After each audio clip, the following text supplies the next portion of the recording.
Boa tarde, pessoal, como vão?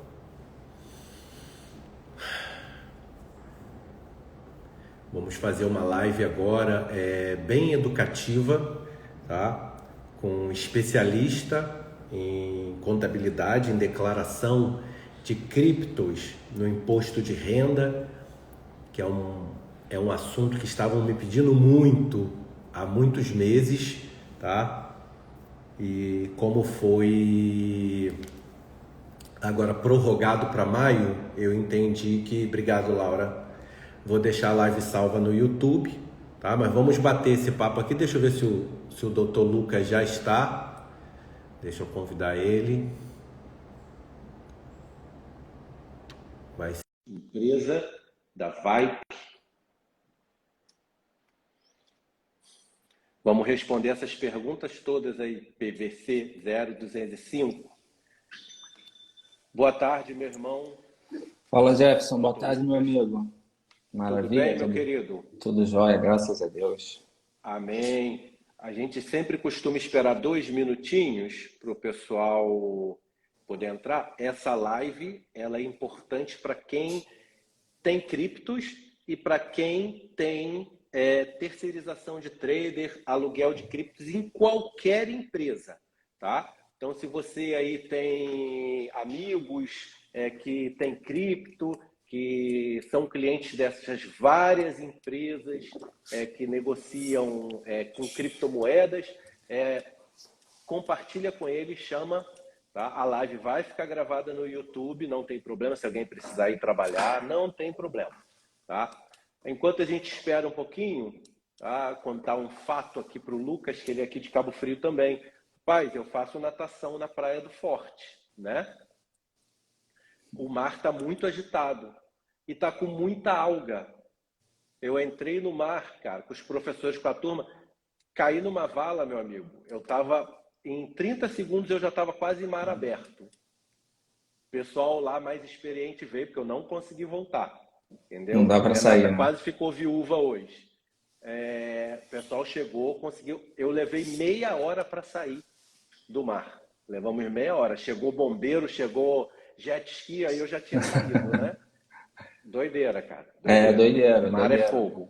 É. O mar é um grande problema, né? E às vezes a gente desconsidera esses avisos, né, que os próprios guarda-vidas colocam na praia, e muitas vezes a gente desconsidera. Mas tudo, cara, foi uma situação assim, a turma toda entrou e foi. Meu irmão, quando eu vi, olhei para a pedra, a velocidade que eu estava saindo para o E é mar muito aberto, rápido, cara, né? É muito rápido. É muito rápido. É muito rápido. E a minha sorte é que eu sou tranquilo. Eu estava com a pranchinha, não me desesperei, levantei o braço, veio o pessoal e começou, mas, meu amigo, para sair foi difícil. Foi muito complicado, entendeu? Mas vamos lá.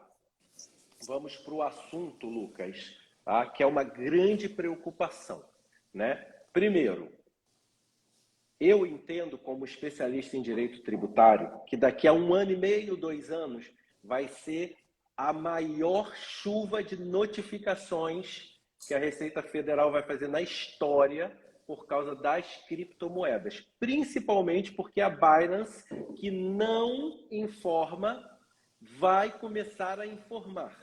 Então a pergunta é, vai começar a informar daqui para frente ou vai informar para trás? Se for daqui para frente, agora se for para trás, se for para trás vai ser uma tragédia, vamos colocar assim. Então, meu irmão, eu queria que você explicasse para o pessoal que está aqui no Instagram, depois para o vídeo que vai ficar no meu canal no YouTube, tá? O que a pessoa primeiro tem que fazer em relação a criptomoedas? Quem tem criptomoedas em qualquer corretor, o que essa pessoa tem que fazer? Então, Jefferson, eu queria primeiro agradecer, né, pelo convite de estar aqui com você, a gente debatendo esse assunto altamente relevante, né? Hoje as criptomoedas já não são coisas que um dia vai vir, que um dia vai acontecer, já é algo altamente presente, já é algo altamente que a gente já viu, já consegue prever que é algo que vai dar certo, que já deu certo, que é uma realidade num futuro bem próximo, né? Então, quero agradecer o convite, agradecer a todos, o pessoal que está assistindo a gente aí, e que de alguma maneira a gente possa trazer à luz, né, acerca disso tudo. É um assunto teoricamente novo, né, novo para a gente como contribuinte, novo para a gente como profissional que trabalha na área, tanto na contabilidade como na advocacia, e novo também para o próprio fisco, né? A gente não tem muita segurança jurídica de algumas operações, de como ser feito, né? De como que vai ser tributado, de como que não é tributado, se é tributado, se não é. Tem uma lei ou outra, a gente tem a Instrução Normativa 1888 de 2009, que ele vem, 2019, que ele vem tratar, né? Acerca das criptomoedas, né? Mas 2019, praticamente 3 anos atrás, é muito novo. E de lá para cá, muita coisa não veio acontecendo, tá? Mas uma coisa é certa, né? É uma movimentação, é um acréscimo de patrimônio que a gente tem, né? As criptomoedas ainda não é visto, né? Não é encarado pela legislação como um ativo financeiro, né? Então ela tem umas particularidades um pouquinho diferentes, ela não tem uma aplicabilidade direta para ela, a gente aplica muito por analogia, né? Mas é real e sem sombra de dúvida, se já existe uma regulamentação, uma normatização acerca disso, isso precisa fazer presente na nossa declaração de imposto de renda. Tá? A gente tem 2 pontos que a gente precisa abordar e diferenciar, né, dentro das criptos, que é a parte que a gente fala de bens e direitos, que ela compõe na declaração a parte de bens e direitos, e a parte do pagamento de imposto. São coisas distintas, mas que precisam ser feitas, que não podem ser, de forma nenhuma, negligenciadas na declaração do imposto de renda do contribuinte, entendeu? É importante que todos saibam e imaginem. Por exemplo, os casos aí que deram problema da Gás, que a justiça paralisou a empresa, empresas que paralisaram os pagamentos, tá? A gente não sabe se a justiça vai pedir para que comprove com a declaração de imposto de renda para uma possível devolução do valor. Por isso que a gente está trazendo isso para a luz, que pode ser um pressuposto. Vai ter gente que vai falar que não, mas na dúvida, tá? A gente sempre entende que deve haver essa declaração, porque isso traz para a luz, né? Isso acaba com algum tipo de ilegalidade, que se você tem este bem, que é uma criptomoeda, por exemplo, você tem que declarar. Até porque um dia você vai precisar descarregar ela e trazer ela de volta para sua conta. Imagina você comprar um Bitcoin a 60 mil e vender por 350 mil. Como é que faria? Como é que você justifica para a Receita Federal esse valor que entrou na sua conta? Não é isso? Exatamente. A gente tem, às vezes a gente fica muito preso àquilo que a gente só faz aquilo que a gente é obrigado a fazer. Entendeu? A Receita Federal, na Instrução Normativa, ela diz que a gente tem que declarar na parte de bens aquelas criptomoedas acima, valor de aquisição acima de R$ 5.000, tá? Valor de aquisição. Isso não é o valor que vale hoje, não é o valor que vale em 31 de dezembro do ano anterior, é o valor por quanto a gente adquiriu. Tá? Então, a gente precisa colocar nas nossas declarações de bens criptoativos com valores acima de R$ 5.000. Lucas, eu posso lançar menos? Pode, e ao meu entendimento, deve, né? Porque você vai ter ali discriminado, de alguma forma legalizado, através da sua declaração que você tem criptoativos abaixo daquele valor. Você vai contar a história dos seus bens ali, entendeu? Não ficar preso somente àquilo que é obrigado ou a que não é, tá? E de lá para cá, a Receita ela vem aperfeiçoando isso, né? De ano após ano. Ano passado a gente tinha praticamente 3 códigos que classificavam os criptoativos, né? Sim. Que era o Bitcoin, que eram as altcoins, e um terceiro código, que era 81, 82 e 89, que classificava como as demais.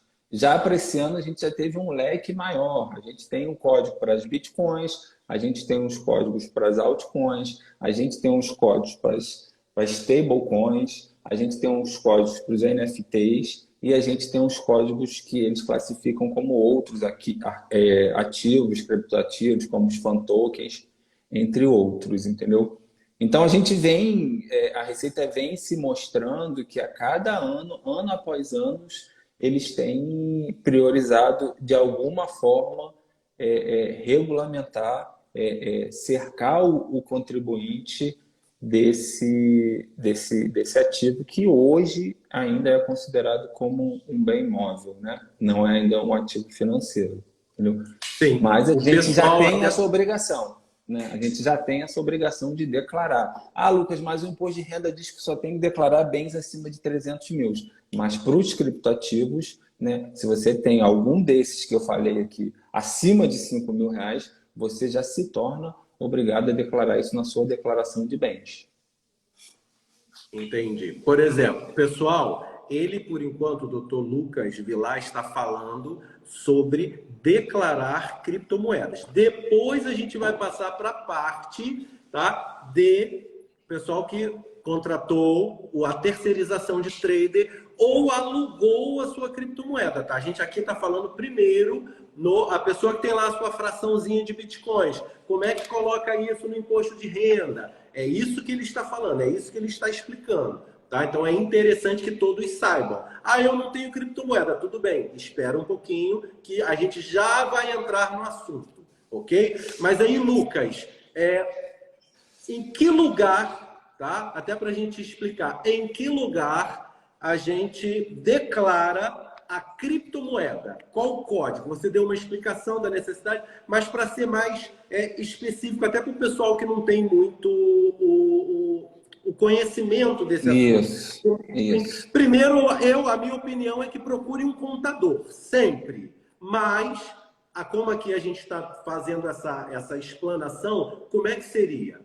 Então, na declaração de imposto de renda, eu acho bem pertinente que quem ainda não tenha um conhecimento vasto sobre isso, que realmente entregue isso na mão do seu contador de confiança ou um profissional, entendeu? Porque a gente sabe que qualquer informação colocada na declaração do imposto de renda, ainda que uma diferença de centavos, de real, isso vai te colocar na malha fina, né? Vai te dar uma apurrinhação aí para você resolver, consertar, é bem trabalhoso. Tá? Então, se não domina bem essa parte, procure o seu contador, um profissional da sua confiança, para que ele possa fazer isso. Tá? Mas para a gente explanar aqui um pouquinho, a declaração das criptomoedas a gente coloca lá dentro da nossa parte de bens e direitos. Tá? Você vai entrar ali na parte de bens e direitos e depois você vai clicar no campo 8, grupo 8, que são o grupo dos criptoativos. Né? Aí ele vai te abrir os demais subgrupos, que é que a gente falou aqui. Tem um grupo para o Bitcoin, tem um grupo para as altcoins, os stablecoins, os NFTs e os demais que eles classificam como outros. E é importante, Jefferson, a gente dizer que isso precisa ser separado. Né? Ah, eu posso pegar o Bitcoin, lançar como altcoins, lançar como as minhas Ethereum? Não, ele tem um campo específico para isso. Bitcoin você vai lançar no campo referente ao Bitcoins. As altcoins você vai lançar no campo referente às altcoins, porém, elas precisam ser separadas. Ah, eu tenho Ethereum, eu tenho Solano, eu tenho Cardano, eu tenho qualquer outra. Você vai lançar ali no grupo da altcoins, mas cada uma de forma separada. Você não pode pegar todas as suas altcoins e lançar, escrever ali na discriminação e colocar tudo junto. A Receita deixou bem claro, né? Existe um PDF que é um perguntão que eles chamam, né? Perguntas e respostas, que ela fala que precisa ser declarado separadamente. Cada criptomoeda no seu grupo, mas se você tiver mais de uma mesma cripto, fazer lançamento cripto por cripto. Ah, entendi. Isso é chato pra caramba para fazer, né? É chato. Vai dar um trabalhinho. Dá de fato um trabalhinho, mas precisa ser feita, né? Outro fato importante é ali na discriminação do serviço, do bem, né? Eu sempre falo para os meus clientes aqui, cara, vamos ser o mais específico, ainda que se torne repetitivo, que você seja repetitivo, para que a informação ela fique clara ali, para que não gere dúvida de forma alguma, para que dê margem para a Receita Federal entender ou interpretar de alguma outra forma. Então, você é obrigado, Jefferson, a botar ali o tipo de criptoativo que você está adquirindo ali na sua declaração, a quantidade de criptoativos que você tem, né? Aonde ela está custodiada, ou seja, em qual é a corretora que ela está custodiada, tá? Se for uma corretora aqui brasileira, a Mercado Bitcoin, a Foxbit ou qualquer outra, a gente colocar o CNPJ dela, tá? Se for na Binance, né, a gente vai dizer que é na Binance e não vai colocar CNPJ porque tem essa confusão aí que a Binance tem CNPJ no Brasil, não tem, ela atende uma Fitech e parece que ela está fazendo parte do quadro societário dessa Fitech, enfim. Mas a gente ainda não tem um CNPJ definitivo da Binance, aí você bota ali sem CNPJ no Brasil, tá? Porém custodiado na Binance, se for o caso. Se for uma custódia própria, você vai escrever ali, custodiado, uma custódia própria. Você vai botar ali, ou uma LED, ou uma Trello, ou qual for a sua custódia própria. Mas essas são as informações que não podem deixar de constar, que são informações que a Receita Federal obriga que a gente coloque na nossa declaração de bens. E, obviamente, o valor, tá? A gente não pode esquecer de colocar o valor que a gente tem ali na declaração, lembrando que é o valor de aquisição, tá? Não vamos botar o valor de quanto vale hoje ou quanto vale em 31 de dezembro, né? É o valor que ela vale no momento da sua aquisição lá. Ok. Então, ok. Aí você declarou no momento da aquisição. Tá, você vendeu. Você vendeu a cripto, né? Bom, se vendeu num valor abaixo, não tem o que se dizer. Mas vendeu um valor mais alto. E aí? Como é que é essa declaração? Como é que você paga esse imposto? Qual é o limite sem imposto? Agora a gente vai partir para a parte de cálculo do imposto, né, dessas operações, tá?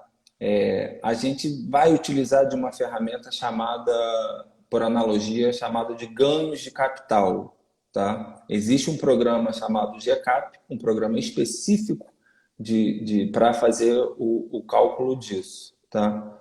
Qual é o meu limite para eu não pagar imposto sobre isso, né? Você tem um limite de venda, tá? É o limite de venda, não confunda com lucro, é o limite de venda de 35 mil ao mês. Se você vendeu, né, mais de 35 mil ao mês, e aí, Jefferson, é um conjunto das criptomoedas, entendeu?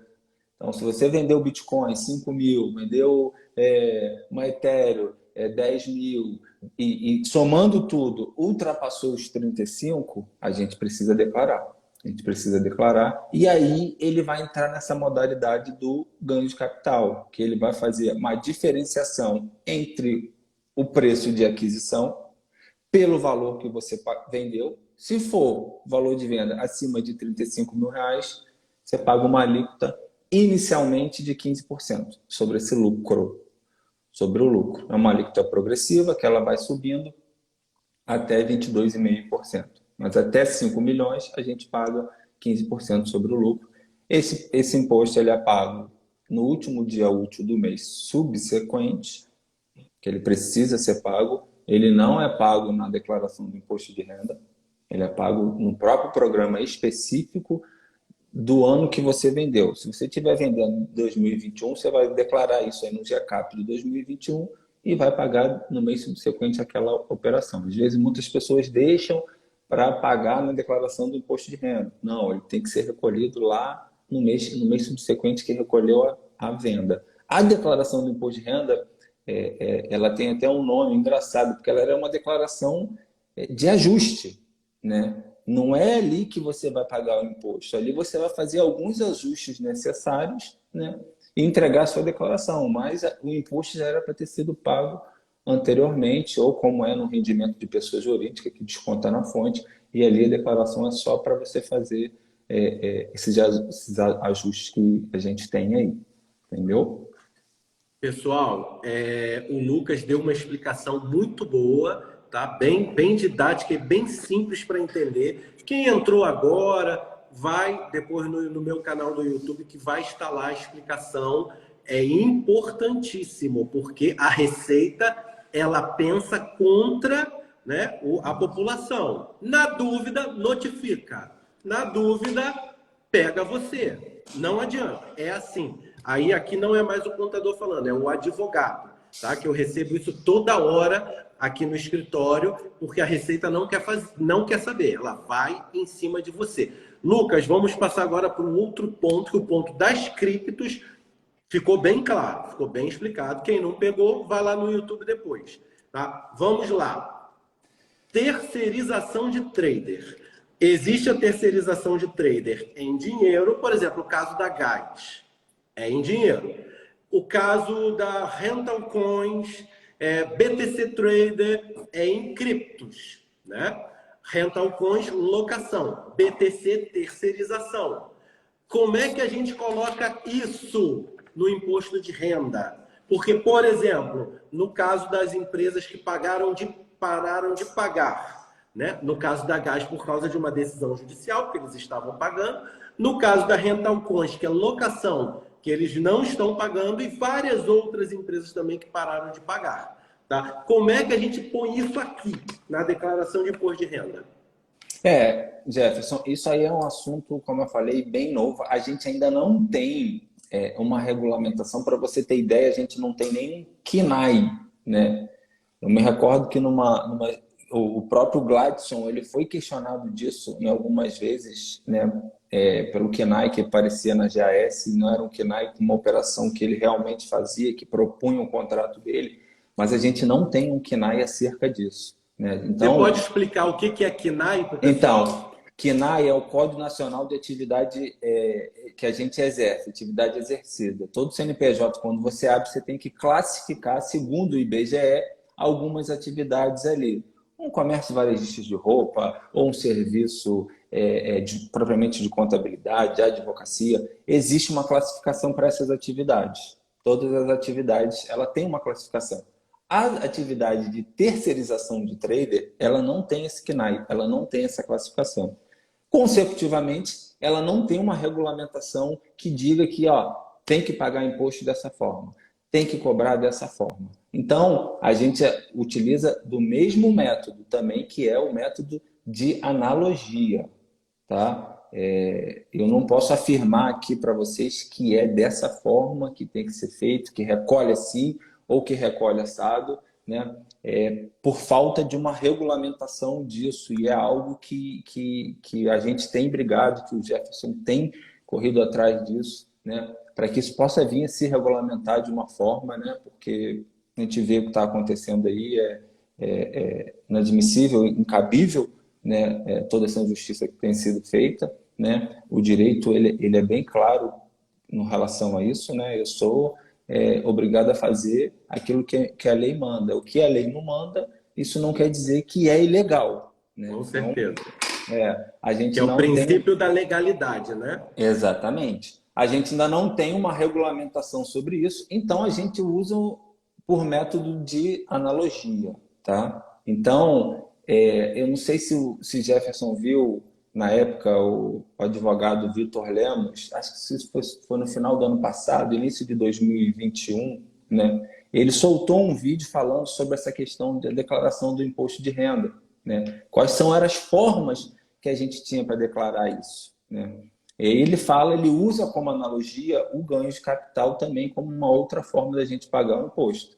Ele fala em duas analogias, ou como ganho de capital, ou como um rendimento tributável que a gente recolhe o imposto em cima de uma alíquota progressiva que vai crescendo. Entendeu? Então, hoje, né, eu aplico quando dá ganhos de capital.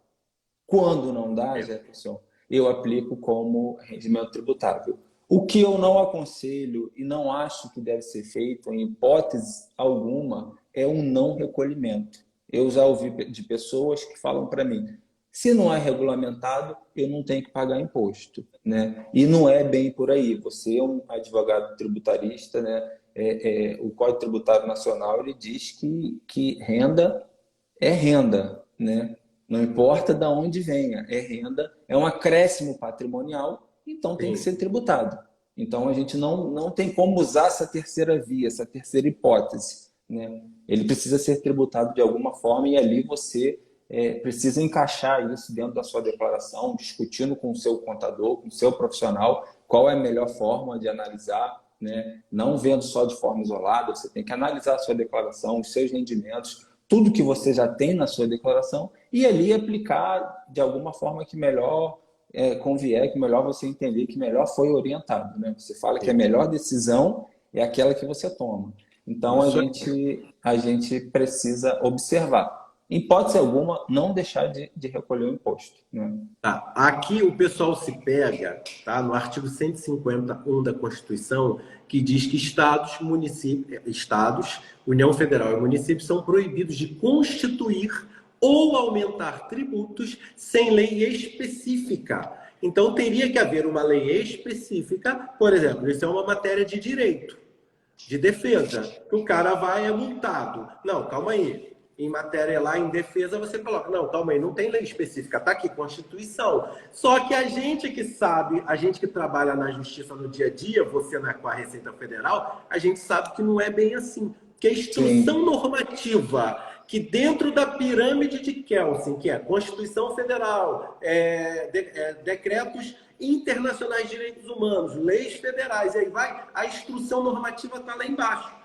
E a Receita Federal, ela não é um órgão que legisla, ela fiscaliza e recolhe leis, tributos criados por lei, baseado no artigo 151 da Constituição Federal. Então, é uma boa, para o advogado, é uma boa tese de defesa. Porque, por analogia, a analogia, ela é o advogado falando, né? O advogado defende. Por analogia, a gente coloca na pirâmide de Kelsen que a analogia também está lá embaixo.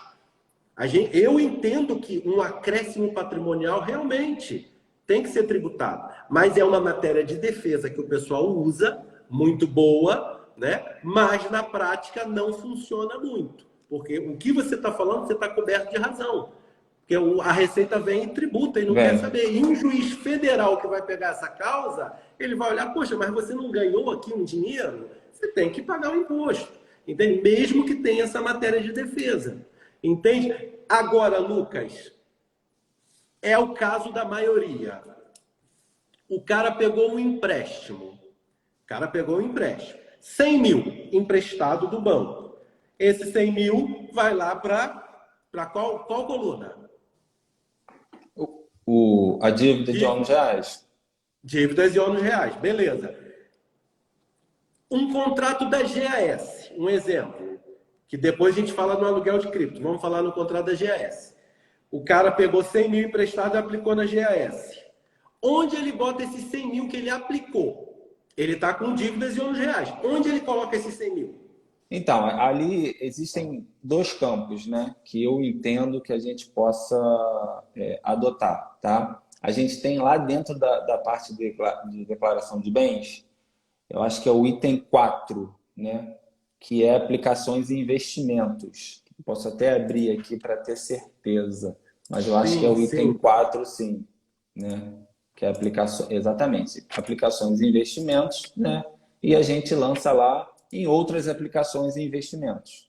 Vai pedir o CNPJ, a gente vai colocar o CNPJ da GAS e a gente vai discriminar, é importante a discriminação, contrato junto à empresa, GAS, CNPJ tal, né, com promessas de pagamentos de rendimentos mensais de X%, coloca o valor total do contrato, coloca que existe a possibilidade de ser reaportado, coloca todas as informações ali, tá? Esse é um campo, né? Grupo 4, outras aplicações e investimentos. Ou a gente entra no grupo 99, que é outros bens e direitos, né?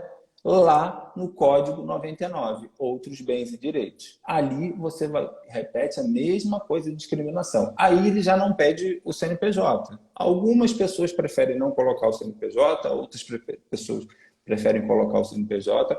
Aí é uma decisão de cada um, tá? Mas isso está registrado na sua declaração de imposto de renda, que você tem esse direito a receber, que você tem esse contrato, que você firmou esse contrato, que ele te promete isso, que ele te promete aquilo, justamente, né, que a gente tem visto aí, como você já falou, talvez possa ser uma exigência, né, de um futuro pagamento acerca daquilo que esteja retido, né?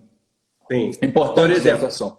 Outra coisa, né, que a gente não discutiu. A declaração do imposto de renda, ela precisa contar uma história, né? Quando eu falo contar história, não é mentir ou inventar um conto, ou um conto, nada disso. Ela precisa trazer a realidade da sua vida patrimonial. Não adianta hoje você colocar ali na sua declaração de bens que você tem um contrato para receber da GAS de 2 milhões de reais.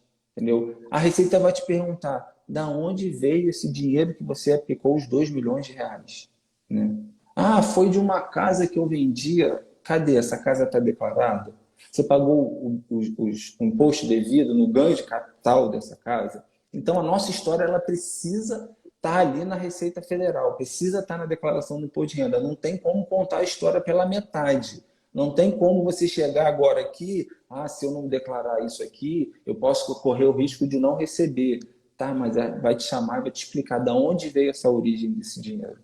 De onde que surgiu esse dinheiro que você aplicou aqui na GAS. Então, as informações elas precisam ser cruzadas. Hoje a gente vive num Big Brother fiscalizado o tempo todo pela Receita Federal. Você compra um carro, a Receita sabe que você comprou. Você vende um carro, ela sabe que você vendeu. Comprou uma casa, vendeu uma casa, ela sabe. O que você movimenta no banco, ela sabe.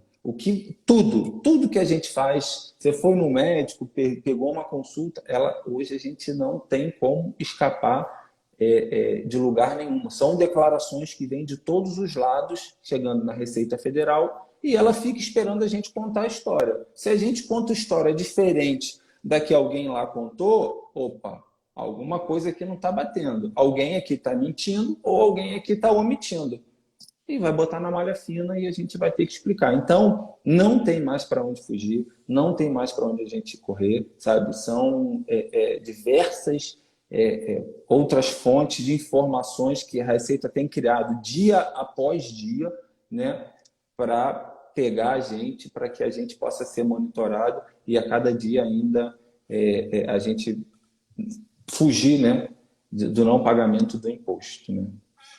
E cair na malha fina não é agradável. Gente. Não é agradável. Caiu, faça de tudo para não cair, tá? Eu já caí por causa de pensão dos meus filhos, entendeu? Defendo um monte de gente que também está lá. É difícil sair, é complicado.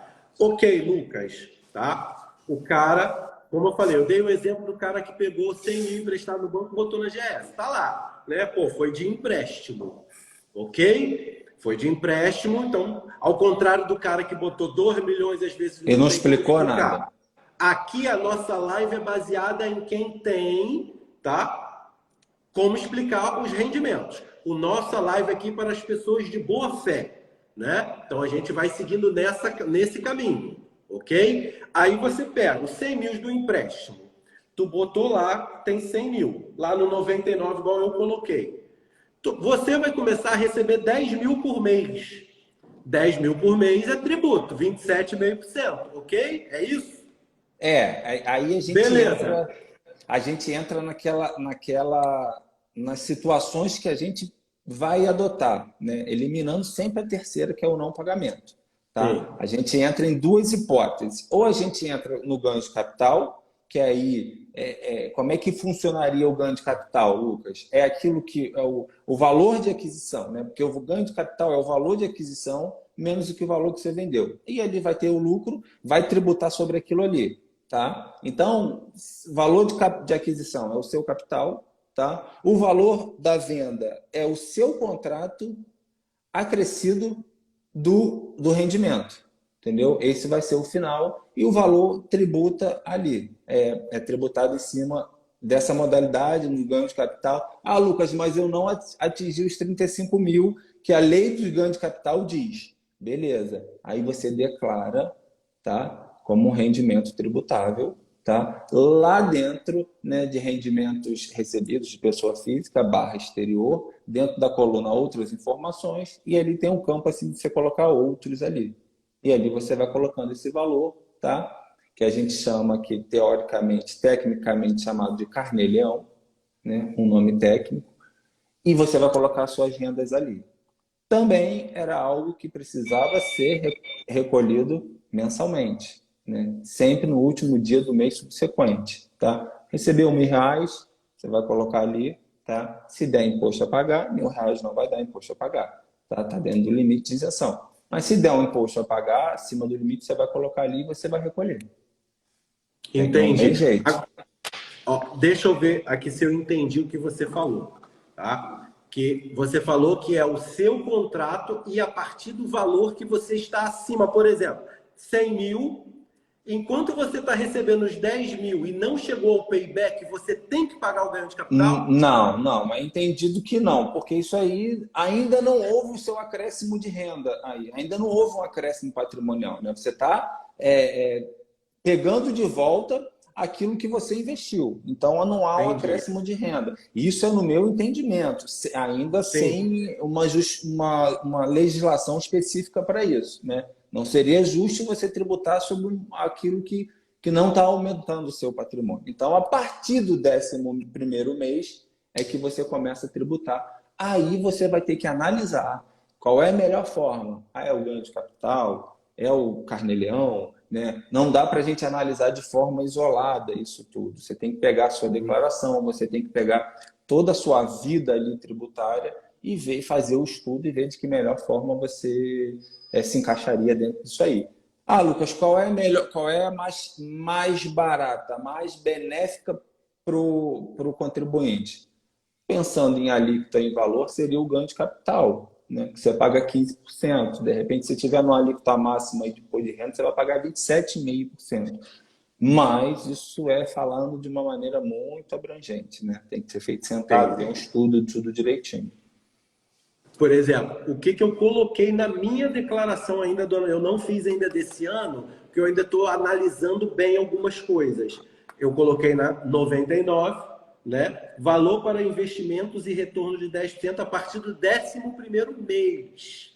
Tá? Depositados para GAS Consultoria e Tecnologia Limitada, CNPJ tal. Então, eu teria que alcançar esse payback, porque os 10 mil, nesse caso aqui que eu coloquei, eu já paguei o imposto. Eu já paguei, esse dinheiro já é meu. Ele estava na minha conta, já está pago. Então, eu coloquei, estou recebendo 1.000 por mês. Quando bater o 11º mês, começa o meu lucro. Sim, perfeito. Beleza? Perfeito. Então, assim, em tese, mesmo eu sabendo que eu coloquei assim para provocar a Receita, porque por eu ser tributarista, eu queria provocar que a Receita me chamasse para eles falarem. Não é assim, tem que ser assim, tem que ser no ganho de capital. Você tem que começar a pagar a partir do 1º mês, porque o risco é seu, entendeu? Eu quero mais ou menos abrir essa discussão. Debater, né? Debater isso para chegar a um denominador comum, porque as pessoas realmente não sabem o que fazer. Por quê? Porque não tem regulamentação. Se o Brasil respeitasse a Constituição, se a justiça brasileira respeitasse a Constituição, porque não respeita, tá? Mas tá lá o Gladson preso para provar isso. Não respeita, tá? A gente não teria que pagar nada, porque não tem lei específica. E o artigo 151 da Constituição Federal é claríssima. Ia facilitar muito a nossa vida. Faz a lei, a partir da lei, beleza, todo mundo paga, está dizendo aonde que coloca, não fica na subjetividade do auditor que for falar com você. Não, eu acho... o que é isso? É criptomoeda? Que não tem concurso da Receita há um século, entendeu? E a gente fica vítima disso. Então, Lucas, essa parte ficou muito bem explicada. Quem não pegou vai ficar gravado lá no YouTube, tá? É interessante assistir. Doutor, eu nunca declarei imposto de renda, botei 100 mil na GAS. Pode ser que, às vezes, para você receber o seu dinheiro de volta, o pessoal não vai te devolver assim. Digamos que seja uma devolução pela justiça. Você vai ter que mostrar alguma coisa. Vai ter que comprovar. Eles vão aproveitar para fazer um pente fino. Eles são órgão público federal. Então, eles não vão assim, toma. Não, vai ter que ter alguma coisa. Então, é melhor a gente fechar a brecha, como a gente fala no nosso meio evangélico. Fecha a brecha. Isso aí. Fica sem brecha, porque aí a situação vai rolar tranquilamente. Lucas, uma situação diferente, totalmente diferente. Intermediação de trader em bitcoins. Você manda bitcoins e recebe bitcoins. Ainda não está na locação. Você manda bitcoins e recebe em bitcoins. Não estamos mais falando em reais. Estamos falando em bitcoins. O cara pode ficar rodando com esses bitcoins. E aí?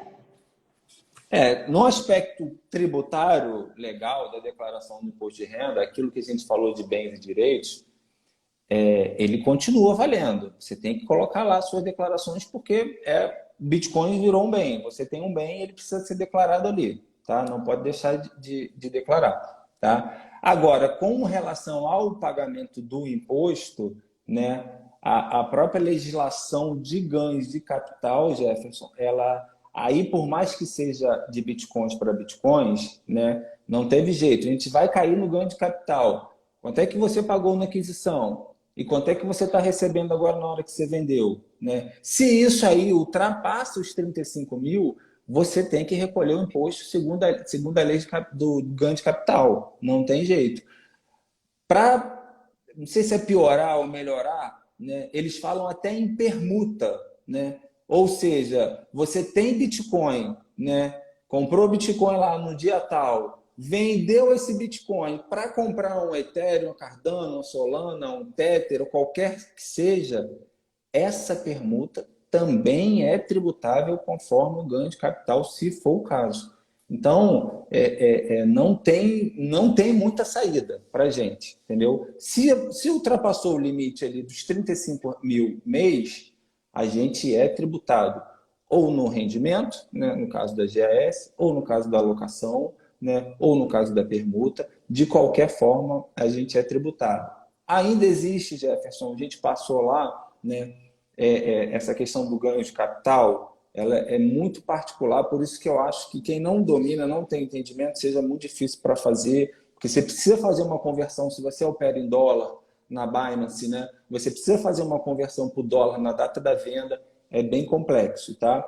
E na instrução normativa 1888, ele diz, se você opera em alguma corretora no exterior, no qual você faz alguma operação ali acima de 30 mil, aí a operação ali que ele fala é qualquer uma, compra, venda, permuta, doação, qualquer que seja, e a gente é obrigado lá dentro do ECAC, através de certificado digital, fazer uma declaração mensal acerca disso.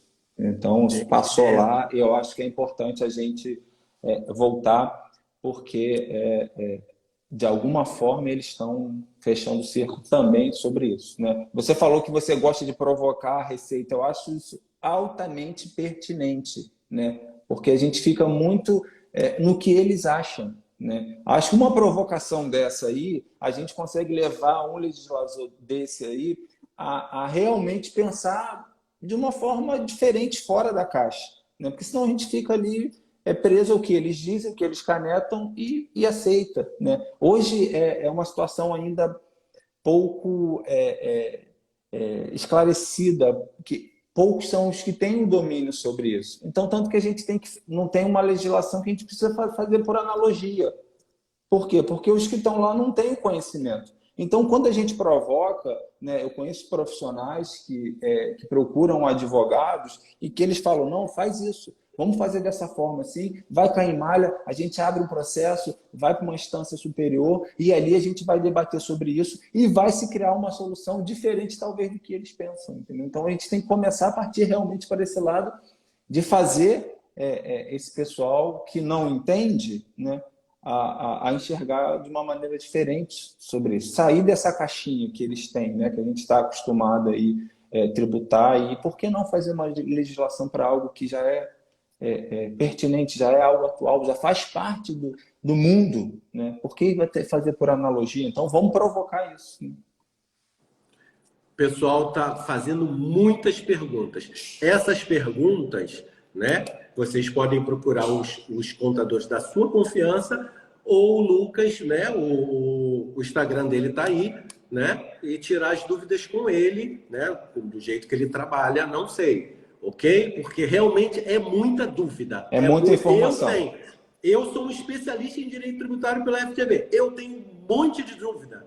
Imagina quem não domina. Você fazer isso aqui, declaração, isso aqui é desculpa o termo, isso é um inferno na Terra. Entende? Então, pessoal, o conhecimento liberta, tá? Você tem que procurar um especialista. Até uma pessoa colocou, o meu contador falou que não precisa. Você procura o contador da sua confiança. Se ele falou que não precisa e você confia, não precisa. Entende? É matéria subjetiva, tá? Se a Receita não concordar, ela vai te chamar. Aí você, né, segue o jogo, como a gente costuma dizer. Mas as perguntas específicas, tem gente falando assim, eu peguei meu dinheiro da rescisão e botei, como é que... Aí são perguntas muito específicas. A gente colocou aqui... Tá? A gente está colocando aqui uma linha geral, mas existem inúmeras especificidades de todo mundo. Aí é questão realmente de perguntas. Lucas, o cara contratou um serviço de terceirização, mas para locação de cripto. Tá? O cara passa um Bitcoin para receber o rendimento em locação. Qual seria o tipo de declaração? Porque tem a locação de imóveis. Como que as pessoas declaram locação de imóvel? Seria mais ou menos isso em relação a criptomoedas? Jefferson, foi aquilo que eu falei, né? Tudo é muito na analogia ainda, né? Você, quando loca um bem, você tem um retorno sobre aquilo que você tá alocando e você tem um rendimento proveniente daquilo ali, né? Então, você tem um acréscimo patrimonial. Nesse caso específico, por analogia, né, por locação, e também não ser uma atividade regulamentada, ou seja, não existe um KNAI sobre isso, né, a gente entraria no mesmo quesito de uma locação de bens. Né? Você declararia isso lá dentro da parte de rendimentos recebidos, né, na parte de outros.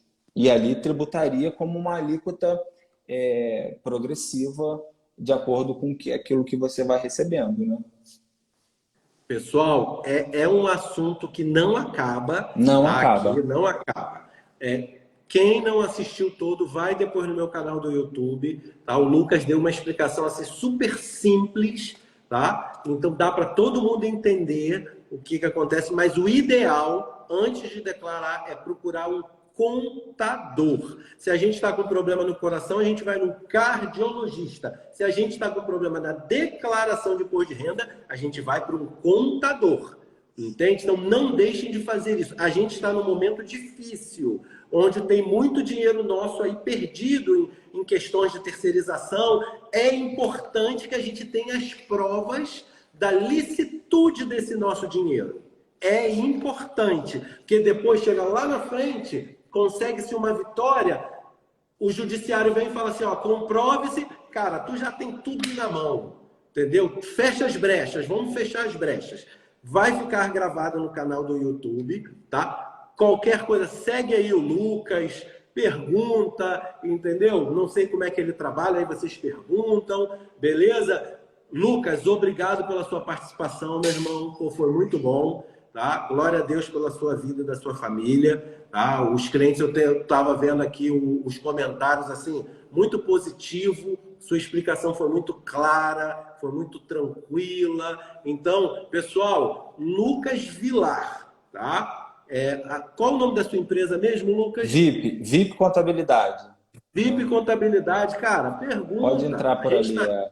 Pergunta, bate um papo, o negócio é fazer tudo certinho, tudo na luz. Às vezes a gente está com problema porque a coisa está na escuridão. Isso serve para a gente também. Às vezes a gente tem aquele dinheirinho não declarado. É brecha.